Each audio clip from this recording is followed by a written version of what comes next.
ॐ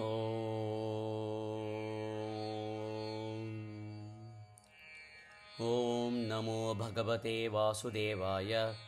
ॐ नमो नारायणाय। श्रीमन्नारायणीयं दशकं 18 श्लोका 7।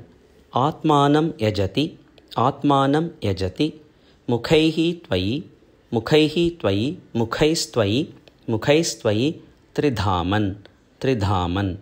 आत्मानं यजति मुखैस्त्वयि त्रिधामन् आत्मानं यजति मुखैस्त्वयि त्रिधामन्। आरब्धे आरब्धे शततमवाजि शततमवाजि मेधयागे मेधयागे शततमवाजि मेधयागे शततमवाजि मेधयागे। आरब्धे शततमवाजि मेधयागे आरब्धे शततमवाजि मेधयागे। आत्मानं यजति मुखैस्त्वयि त्रिधामन् आरब्धे शततमवाजि मेधयागे। स्पर्धालुः शतमक एत्य नीचवेषः हृत्वाश्वं तव तनयात् पराजितोऽभूत्। आत्मानं यजति मुखैस्त्वयि त्रिधामन् आरब्धे शततमवाजि मेधयागे।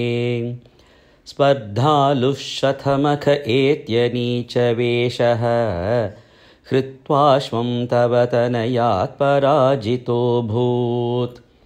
आत्मानं यजति मुखैस्त्वयि त्रिधामन् आरब्धे शततमवाजि मेधयागे।